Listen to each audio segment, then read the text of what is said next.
Eh bien salut toutes et à toutes, c'est Matt Crow, j'espère que vous allez bien. Et bienvenue aujourd'hui pour une nouvelle vidéo sur la Seiza Clan.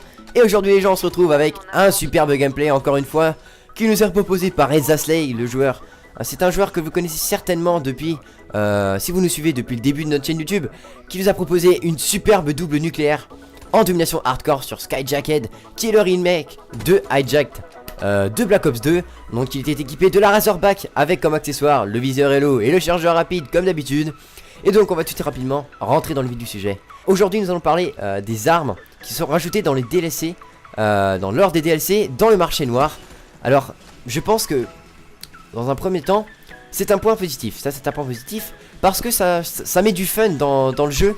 Ça permet de changer un peu dans le sens où à force de toujours jouer avec les mêmes armes, et ben on finit toujours par se lasser. Donc je pense que ça met vraiment du changement et ça met du renouveau. Mais par contre en mettant ces armes dans le marché noir, on peut pas, en fait ils ne donnent pas.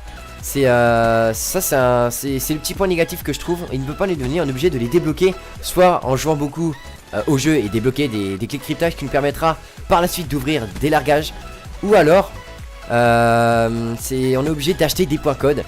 Et quand je vois le nombre de personnes, de grands youtubeurs qui achètent les points Call of Duty, et par exemple qui ont 13 000 points Call of Duty, et que je vois qui en ont, qui ont aucune arme simplement, ça nous fout un peu mal. Donc ça veut dire qu'on a vraiment beaucoup moins de chance d'avoir des nouvelles armes tout simplement.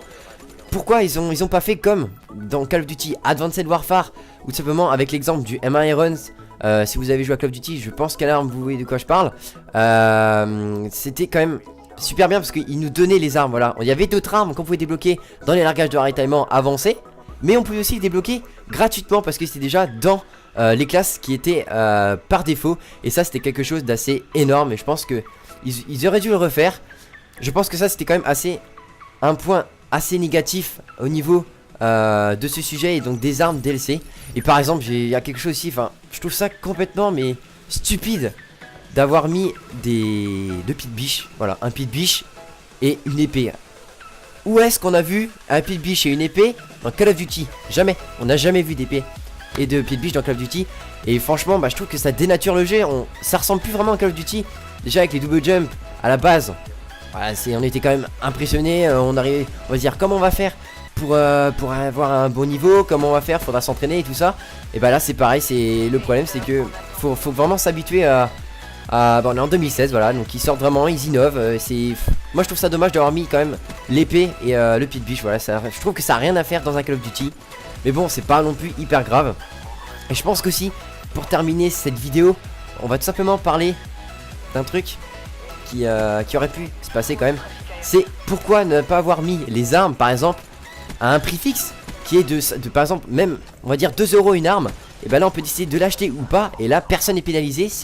C'est de notre part, c'est voulu d'avoir acheté cette arme. Je trouve ça vraiment, franchement Call of Duty ne l'a jamais fait, et pourquoi pas commencer maintenant, vu qu'ils innovent en mettant des épées et des pieds de biche. Il peut très bien mettre les armes à 2 €, même 5 € encore c'est raisonnable, 5 € pour une arme. Mais au moins on l'achète, et ça veut dire qu'on la veut.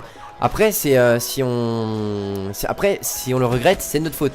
Et là c'est quelque chose quand même d'assez pénalisant, parce que l'idée de mettre à un prix fixe, c'est génial quoi. Mais bon, Call of Duty n'a pas encore fait, mais en tout cas j'espère qu'ils le feront un jour. Voilà, c'est dommage pour l'instant.